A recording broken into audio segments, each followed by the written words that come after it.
मित्रों नमस्कार, प्रणाम। मैं हंसराज चौधरी, संस्थापक श्री नवग्रह आश्रम सेवा संस्थान की ओर से आप सभी लोगों को प्रणाम करता हूं। मित्रों, अभी एक लेटेस्ट रिसर्च प्रकाशित हुई है। उसको संयुक्त रूप से अमेरिकन कैंसर रिसर्च जो इंस्टीट्यूट है,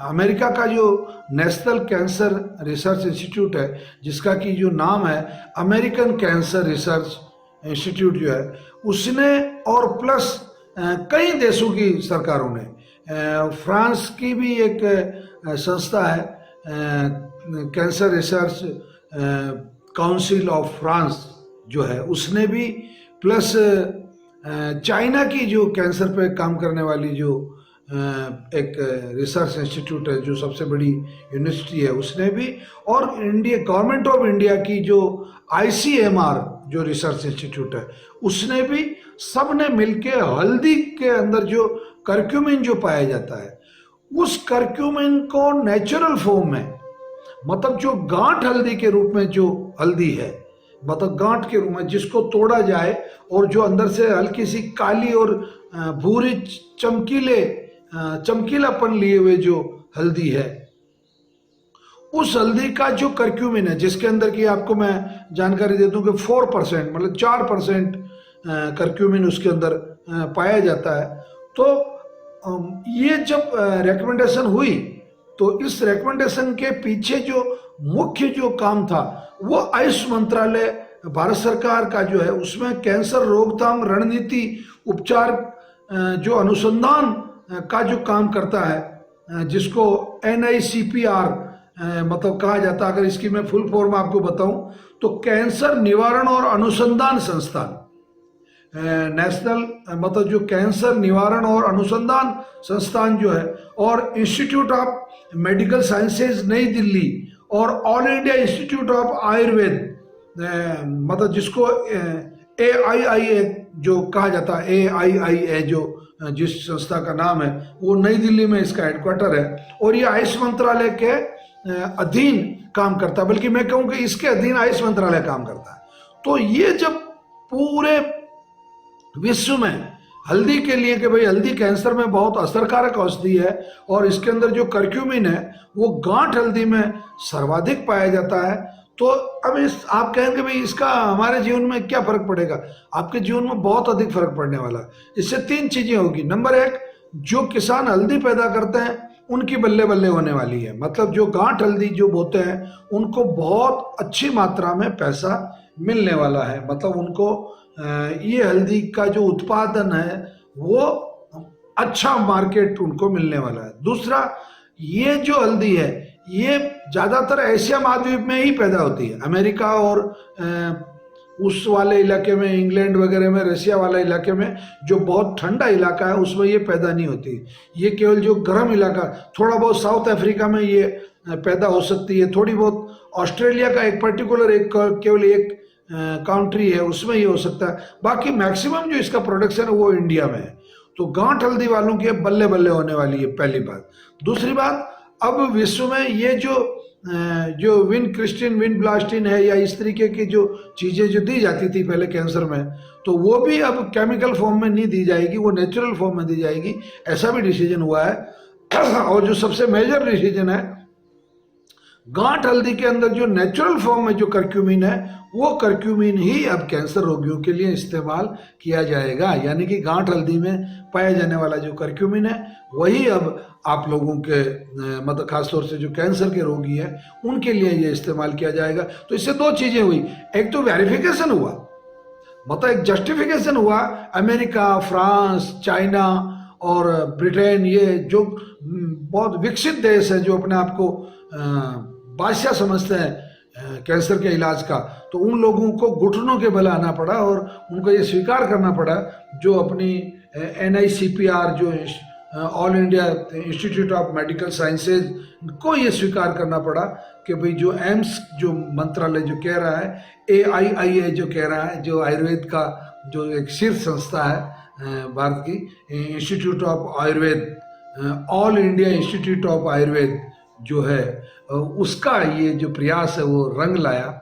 और इस प्रयास में आप लोगों को जान के प्रसन्नता होनी चाहिए कि नवग्रह आश्रम संस्थान और doctor Joseph cancer research institute Kerala और श्री नवग्रह आश्रम सेवा संस्थान मोतीपुर का खेड़ा और all India cancer research institute Imphal की जो ब्रांच है उसने, और इन सब लोगों ने मिल के करक्यूमिन का जो एक डाटा दिए, जिन्होंने आंकड़े तैयार किए, हमारी रिसर्च टीम को मैं बहुत विशेष तौर से धन्यवाद देता हूं कि उन्होंने इतना बड़ा काम किया।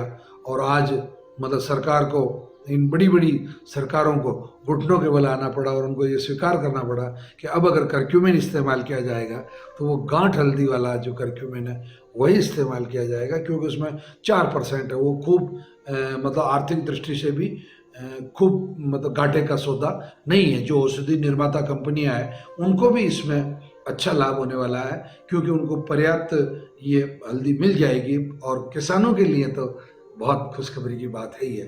अब बात करते हैं अपन कैंसर क्यों होता है। अपना शरीर सब कोशिकाओं से मिलकर बना हुआ, सेल बोलते हैं जिसको, सेल्स। एक शरीर में करीब करीब मोटा मोटी 300 लगा के 10 अरब तक कोशिकाएं होती, और ये हर कोशिका में एक जीव है। हर कोशिका अपने आप में जीव है। इसको सरल तरीके से यूं समझ लो कि करोड़ों अरबों खरबों आत्माएं मिलके एक परमात्मा है, और एक परमात्मा में अरबों खरबों आत्माएं, और परमात्मा में भी एक आत्मा है। सेम वही चीज जो आपका शरीर है उसमें कोशिकाएं हैं, और कोशिका में एक शरीर है। कोशिका अपने आप में एक शरीर है। तो उसके अंदर प्रोटीन होता है, उसके अंदर फैट होती है, वसा, जिसको लिपिड बोलते हैं। उसके अंदर आपका डीएनए और आरएनए होता है, और उसके अंदर हाई लेवल स्टार्च होता है। केवल 4 चीज होती है कोशिका। तो हाई लेवल स्टार्च अपनी जगह है। मैं डीएनए समझाना चाह रहा हूं। आपका जो डीएनए है जिसको बोलते हैं खानदान, खानदान को यूं समझ लो कि जैसे मेरे पिताजी की हाइट 6 फीट, मेरी माताजी की हाइट भी 6 फीट, उनके दोनों के बाल काले तो मेरे बाल भी काले होंगे। जनरली मैं 5.25 फीट या 6.25 फीट का हो सकता हूं। वो जैसे बोलते थे वैसे मेरी बोली होगी। पता, ये खानदान। अगर उसमें मान लो कोई 2.5 फीट का हो गया तो पहली बात तो ये कहेंगे कि यार इसके दादाजी नानाजी कोई छोटे रहे होंगे। या इसको और सरल तरीके से बताऊं, आप उसकी आदत को चेंज कर रहे हैं। आदत जो है, उसकी नेचर जो है, हैबिट है, उसको चेंज कर रहे हैं। तो नेगेटिव सेल्स का जो समूह है, जो 10% है, वो आपके शरीर में जहां भी आपने गलती की वो आके इकट्ठे हो जाते हैं। तो यही शरीर, आपके शरीर में कैंसर का गणित है, कैंसर का ज्ञान है कि आपकी जो 90% कोशिकाएं जब कमजोर हो जाती है, जो अच्छी कोशिकाएं हैं, सकारात्मक कोशिकाएं हैं, पॉजिटिव कोशिकाएं, वो जब कमजोर हो जाती है। कमजोर कौन हो गई? WBC, जो मैंने आपको खून में बताया था। खून में क्या 4 चीज होती है? एक प्लेटलेट होती है, एक WBC होती है, एक RBC होती है, और एक प्लाज्मा होता है। जो साइंस है वो साइंस सभी लोगों के लिए एक है कि आप अगर, आपकी जो सकारात्मक कोशिकाएं हैं 90%, वो अगर कमजोर है तो ये जो 10% जो टुच्ची और दादागिरी टाइप की और मवाली टाइप की जो कोशिकाएं हैं वो कहां इकट्ठी होगी? जहां कमजोरी दिखेगी। कमजोरी का मतलब तंबाकू खाओगे तो मुंह में बैठेगी, बार बार अबॉर्शन करवाओगे तो बच्चेदानी में बैठेगी, रोजाना दारू पियोगे तो लीवर में बैठेगी, रोजाना अचार और पिज्जा और बर्गर ये दुनिया भर का कचरा पट्टी खाओगे तो किडनी में बैठेगी। आप लोगों के प्रति नेगेटिव थॉट रखोगे तो ब्रेन ट्यूमर, मतलब ब्रेन में आके बैठेगी। मतलब बैठेगी वहीं जहां गलती हो। तो पहला गलती वाला तो अपना चैप्टर हो गया। अब हो गया ऐसा, वो तो बैठ गई, आ गई। वो तो अपना किस्मत खराब था या आदत खराब थी, जो भी खराब था वो आ गई।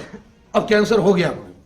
अब कैंसर को ठीक करने के लिए सूत्र मैंने आपको दे दिया। अब आप उस सूत्र के पीछे पीछे चलना। अगर रस सुधार लोगे आप तो रक्त सुधर जाएगा ना। रक्त सुधार लोगे तो मांस सुधर जाएगा ना। मांस क्या क्या आपके शरीर में? किडनी मांस है, ब्रेस्ट मांस है, ब्रेन मांस है, लीवर मांस है, इंटेस्टाइन छोटी आंत बड़ी आंत मांस है, बाउल एरिया मांस है। यानी कि आपके शरीर में आमाशय मांस है, आपका एसोफेगस मांस है, जीव मांस है, ठीक है। हड्डियां तो कितनी है, हड्डी में तो केवल एक कैंसर होता है बस, सार्कोमा। हड्डी में केवल एक कैंसर होता है, सार्कोमा, हड्डी के ऊपर जो होता है बोन, या फिर बोन मेरो के अंदर जो होता है आपका लेक्यूमिया, जिसको अपन ब्लड कैंसर, मतलब ये जो ब्लड कैंसर बोलते हैं, खून का जो कैंसर है। बाकी तो ज्यादातर कैंसर जो हो रहे हैं वो तो मांस में ही हो रहे हैं भाई। यहाँ ज्यादातर जो लोगों को अगर अपन पूछे तो कैसा आपको कौन सा कैंसर, कैसा मेरे को तो किडनी में है, या मुंह में है, या लीवर में है, या छोटी आंत में है, बड़ी आंत में, यही बात होती है। ओके, तो आपका खून अगर अच्छा बना लिया आपने, खून किससे अच्छा बनाओगे, अच्छे रस से। रस जो आहार जो अच्छा है आपका आहार, रस जो आप खा रहे हैं, जो आप पी रहे हैं, जो आप पचा रहे हैं, वो अच्छी क्वालिटी का है, तो वो जो WBC अच्छी बन गई, RBC अच्छी बन गई, प्लेटलेट्स अच्छी बन गई, प्लाज्मा अच्छा बन गया, तो खून अच्छा बन गया। खून अच्छा बन गया तो फिर मांस भी अच्छा बन गया, फिर मांस के उसमें भी क्या तकलीफ। कैंसर पर बात करते वक्त अपने दिमाग में एक अजीब तरह का डर बैठा, बल्कि मैं सही पूछूं तो कुछ लोग तो कैंसर में बात भी नहीं करना चाहते। कैंसर है, पेशेंट है उनके घर में कैंसर का, पर वो इतने दुखी हो चुके थे, एक तो पैसा इतना लूट चुका होता है कि परिवार के पास और खर्च करने के लिए कुछ बचता नहीं। परिवार में एक दो लोगों की डेथ हो चुकी होती है तो आदमी वैसे ही परेशान सा तो रहता ही है। और एक लोगों के दिमाग में एक अजीब धारणा बनी हुई कि मतलब कैंसर तो ठीक होता ही नहीं है, मतलब कैंसर हो गया इसका मतलब ये तो जानलेवा है, जबकि सच्चाई है कि कैंसर तो बेचारा जानलेवा है ही नहीं है। जानलेवा तो दूसरी बीमारियां हैं खूब सारी, जानलेवा तो HIV है, जानलेवा तो TB है, जानलेवा तो आपको हेपेटाइटिस B है, या जानलेवा तो आपकी बहुत सारी कई बीमारियां हैं। कैंसर तो जानलेवा है नहीं, क्योंकि कैंसर अगर वैज्ञानिक दृष्टि से कोई अगर मेरे से बात सुनना चाहता है तो मैं बिल्कुल खुले चैलेंज के साथ में बात करता हूं, कैंसर से ज्यादा कमजोर बीमारी इस दुनिया में न तो थी और न भविष्य में कभी आ सकती। इसका कारण क्या है, कैंसर का कोई वायरस नहीं है, कोई बैक्टीरिया नहीं है, कोई निमेटोड नहीं है, कोई फंगस नहीं है, कोई अमीबा नहीं है, या हिंदी में बात करें तो कैंसर का न तो कोई जीवाणु है, न अंडाणु है, न विषाणु है, न कीटाणु है, न एक कोशी की कोई जीव है, न कीट है, न पतंग है, न मंत्र है, न तंत्र है, न जंत्र है।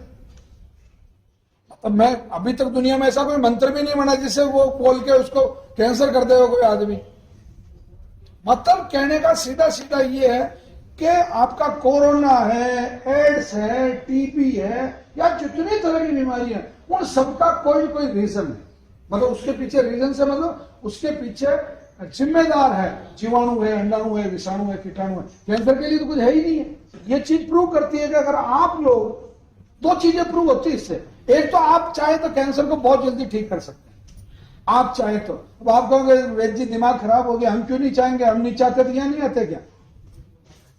आपका यहाँ आना अलग चीज है और आपका कैंसर को हराने के लिए हिम्मत और हौसला रखना अलग चीज है।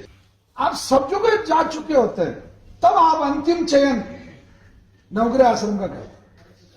आपको अगर मौत से भय नहीं है तो फिर आप ठीक नहीं हो सकते। भय होना जरूरी है, भय के बिना प्रीत नहीं होती, परंतु भय जीत का भय हो। मित्रों, आज मैं आपको बताने जा रहा हूं कि शहद जो होता है, जिसे हनी भी कहा जाता है, मध भी कहा जाता है, शहद भी कहा जाता है, ये कैंसर में कितना असरकारक है। मतलब कैंसर रोग के लिए जो शहद है वो कितनी श्रेष्ठ औषधि है। वास्तव में बिल्कुल सही बात है कि शहद कैंसर की चिकित्सा में बहुत महत्वपूर्ण अपना जो रोल है वो अदा करता है। इसको थोड़ा यूं समझिए कि शहद जो है, शहद में गुण क्या है। मतलब शहद एंटीबैक्टीरियल है, एंटी फंगल है, और अगर इसमें मतलब यूं बात करें कि भाई शहद में ऐसे क्या गुण है, तो अगर मैं गुण गिनाना चाहूंगा तो करीब 2-2.5 घंटे का समय मतलब इसमें चाहिए। परंतु अपन इसको बहुत शॉर्ट में, ब्रीफ में अगर समझने की कोशिश करें तो शहद में एक बेनिफिशियल कार्बोहाइड्रेट होता है जो आपके शरीर को फायदा करता है, जो कैंसर में आपको बेनिफिट करता है। इसमें राइबोफ्लेविन होता है, शहद में राइबोफ्लेविन नाम का कंटेंट पाया जाता है। इसमें नाइसिन पाया जाता है शहद में, और विटामिन B6 बहुत पर्याप्त मात्रा में मतलब इसमें होता है। विटामिन C इसमें पर्याप्त मात्रा में होता है जो आपकी रोग प्रतिरोधक क्षमता को डेवलप करता है। इसमें एमिनो एसिड्स पाए जाते हैं शहद में। तो एमिनो एसिड आपको मालूम है कि मतलब कैंसर के रोग में जो एमिनो एसिड्स का जो है वो बहुत इंपॉर्टेंट रोल है आपकी सेल्स को पॉजिटिव करने के लिए, कोशिकाओं, जो नकारात्मक कोशिकाएं हैं उनको तो कमजोर करने के लिए, और जो सकारात्मक कोशिकाएं हैं जो पॉजिटिव सेल्स हैं उनको मतलब ये करता है। इसके अलावा इसमें फ्रूक्टोज, सुक्रोज, ग्लूकोज वो सब भी है जो आपको एनर्जी देता है, आपके मतलब शरीर को ऊर्जा चाहिए। एक सबसे बड़ा बात जो शहद की जो विशेषता है वो ये कि कीमो का जो दुष्प्रभाव होता है, यानी कि एलोपैथी का कीमो जो पेशेंट लेता है उसका जो दुष्प्रभाव होता है उसको खत्म करने के लिए शहद और हल्दी और शहद और अदरक, ये दो जो कॉम्बिनेशन है ये बहुत शानदार कॉम्बिनेशन है। मतलब जैसे आपका 4-5 चम्मच टीस्पून जैसे शहद ले लिया और उसमें आपने 1 टीस्पून हल्दी पाउडर मिला लिया, या आपको कच्ची हल्दी अगर मिलती है तो उसको कस के आपने शहद के साथ में उसकी चटनी बना के ले ली, या आपने अदरक मतलब 5 ग्राम अदरक ले ली और 20 ग्राम शहद ले लिया, उसको भी मिक्स करके आपने अगर उसका सेवन कर लिया, या आप जैसे मान लो 1 ग्राम तुलसी के पत्ते ले लेते हैं, हरी तुलसी जो है उसके पत्ते ले लेते हैं, उनको शहद के साथ में मिला के अगर आप उनको चबा चबा के खाते हैं या आप उसका चटनी बना लेते हैं तो उसका अगर आप सेवन करते हैं तो आपका जो आपकी जो कि एलोपैथी के कीमो से जो आपका नुकसान हुआ उसकी मतलब भरपाई करता है। एक शहद का सबसे बड़ा बेनिफिट जो कैंसर में है वो ये है कि आपके बॉडी के अंदर जितनी भी स्लो एक्शन में या डीएक्टिवेट जो सेल्स हैं उनको भी, ये जो पॉजिटिव सेल्स हैं जो अच्छी कोशिकाएं हैं जो जिनमें ताकत का अभाव है उनको ये शक्ति देता है शहद। मतलब एक एनर्जी फूड है शहद, बहुत बड़ा एनर्जी फूड है, मतलब बहुत बड़ा आपको एक ऊर्जा का स्रोत है, ताकत का स्रोत है, और ये भूख बढ़ाता है। तो कैंसर रोगी की चूंकि भूख कम हो जाती है और शहद के सेवन से चूंकि भूख बढ़ती है तो भूख बढ़ने के वजह से मतलब रोगी को बहुत अधिक लाभ होता है, वो समय पे पर्याप्त मात्रा में भोजन कर पाता है, और वो भोजन कर पाने की वजह से मतलब उसके शरीर में ताकत आती है और वो कैंसर से लड़ने में बहुत सक्षम और मतलब कारगर भूमिका के अंदर मतलब होता है। एक क्या होता है शहद में मुख्य रूप से एक विशेष जो गुण है वो है इसमें प्रोटीन, मतलब एक्चुअली ऐसी कुछ चीजें नहीं है शहद में जिससे आपका मोटापा बढ़ता हो। मतलब आपका जैसे आपके पेट में पानी नहीं बनने देता शहद, आपका मोटापा नहीं बढ़ने देता बल्कि मोटापा कम करता है। मतलब शहद जो है वो आपका जो स्किन है, खासतौर से स्किन डिजीज में शहद बहुत काम देता है। स्किन कैंसर में शहद के बहुत अच्छे, ऐसा कोई घाव है जिसको अगर आप शहद लगाते हैं किसी घाव पे तो वो घाव जल्दी भरता है। मतलब कैंसर का घाव पे अगर आप शहद का लेपन करें या शहद मलम के रूप में अगर आप उस पर लगाते हैं तो आपको बहुत ज्यादा फायदा होता है। तो शहद को आप ठंडे दूध के साथ मिला के ले सकते हैं, शहद को आप गुनगुने पानी के साथ मिला के ले सकते हैं, शहद को आप अदरक के साथ मिला के ले सकते हैं, शहद को आप जो नवग्रह आश्रम का जो चिकित्सा पैटर्न है उसमें जो जूस है उसमें डाल के पी सकते हैं, जो आपके हरे पत्तों का जो चटनी है सदा सुहागिन वगैरह ये विंका रोजिया वगैरह उसके साथ में आप ले सकते हैं। और शहद को आप यूं भी मतलब सीधा तरीके से भी शहद का सेवन कर सकते हैं, और फलों की छोटे फलों की चटनी करके मतलब छोटे छोटे टुकड़े करके उनमें शहद मिला के भी आप मतलब चम्मच से शहद को खा सकते हैं। और आप सब्जियों के टुकड़े छोटे छोटे काट के और जो सब्जियां खाई जा सकती है जैसे खीरा है ये है तो उसके साथ में भी आप शहद ले सकते हैं। पपीते के साथ में भी आप शहद खा सकते हैं। केवल मात्र आपको घी के साथ शहद नहीं खाना है, क्योंकि ये आयुर्वेद में विपरीत आहार कहा गया है और इससे पॉइजनिंग हो सकती है। अगर आप घी के साथ में सीधा, आपने पहले घी खाया बाद में शहद खा रहे हैं, उससे कोई फर्क नहीं पड़ेगा आपको। मतलब दोनों के बीच में अगर आधे घंटे का गैप है तो कोई पॉइजनिंग नहीं होती है, परंतु दोनों को समान मात्रा में मिश्रण करके कभी भी शहद का सेवन नहीं करना। घी और शहद को समान मात्रा में कभी भी नहीं मिला के खाना है, कभी नहीं मिलाना उसको और ना खाना है। तो ये बस ध्यान रखना। बाकी आप जिस भी तरीके से शहद को खा सकते हैं, खाएं। शहद के खाने से आपका जो कैंसर है वो हारता है, जल्दी ठीक होता है। और शहद की शुद्धता का जहाँ तक सवाल है, अगर आप खुद कहीं से मधुमक्खियों से शहद इकट्ठा करते हैं स्वयं तो ठीक है। बाकी जो बाजार में जो अच्छी गुणवत्तापूर्ण जो कंपनियां हैं उनका आप शहद खरीदें। मैं पाली जिले का रहने वाला हूँ, 9 महीने से आपकी दवाई ले रहा हूँ। अब बिल्कुल संतुष्ट हो। हाँ सही बात। सब है आपके ऊपर निर्भर है, इनके ऊपर कुछ निर्भर नहीं। परहेज रखना, जो भी खाना पीना जो भी कुछ है। चलो मैं कुछ सवाल करता हूँ। नंबर 1, आपको कैंसर कब हुआ था? 9 महीने हो गए। नहीं, दवाई लेते तो 9 महीने हो गए, मतलब कैंसर का पता कैसे चला? गांठ हुई थी स्टडी में, ठीक है, तो मैंने डॉक्टर साहब को बताया ठीक, तो नॉर्मल आया। ठीक, तो गांठ वापस फिर हो गई। मैं पालनपुर गया, फिर दोबारा हो गई। ठीक, पालनपुर गया। उन्होंने बोला कि ये आगे नहीं बढ़ रही और तकलीफ नहीं दे रही, तो आप क्यों ऑपरेशन? ठीक है, तो कोई बात नहीं। 1 महीने के बाद में फिर थोड़ी बड़ी हो गई, फिर मैंने वापस जांच कर रही तो उसके अंदर आ गया कैंसर। ठीक, ओके। कौन से अंग में थी सर? हाँ जी, हाथ भी अंदर कहाँ थे? बात ये यहाँ से लगा के यहाँ। ये जो अपनी बेटी होती है। हाँ चलो नेक्स्ट। हाँ फिर जैसे वो उसको पता चल गया, फिर चल तो गया। पता चला उस दिन कैसे रहा माहौल परिवार का और आपका? नहीं, माहौल तो बस मैं घबराया ही, अच्छा, आज ही नहीं घबराता हूँ। ठीक, सुन रहे हो ना ध्यान से? घबराने का मैं आज दिन तक नहीं घबराया। मैं तो मेरी ड्यूटी। काम क्या करते हैं आप? हाँ जी, काम क्या करते हैं? घर का ही काम करता। हमारे घर परिवार की जो ड्यूटी है वो, ठीक है। फिर आपको यहाँ का पता किसने बताया? यहाँ का तो मैं बताता हूँ, पहले हमारे रिश्तेदार भी। अच्छा, तो वो यहाँ से दवाई खैर, लेके गए। उनकी तो वो डेथ भी हो गई। कोई बात नहीं। फिर मैंने जांच कर रही, एम्स हॉस्पिटल जोधपुर जाके अपॉइंटमेंट ले लिया। फिर वापस आपका याद आया, फिर अपॉइंटमेंट नहीं लिया, कैंसिल कर दिया। फिर वापस यहाँ आने के बाद में 9 महीने मैंने दवाई चालू। ठीक, मेरी गांठ फूट गई, मगर उसके अंदर हो गया घाव। फिर मैं वहां डॉक्टर साहब को बताया, डॉक्टर साहब ने बोला कि गांठ को निकलवा दो, कहीं ज्यादा इन्फेक्शन नहीं होता। तो मैंने जाके वापस अपॉइंटमेंट लेके गांठ ली।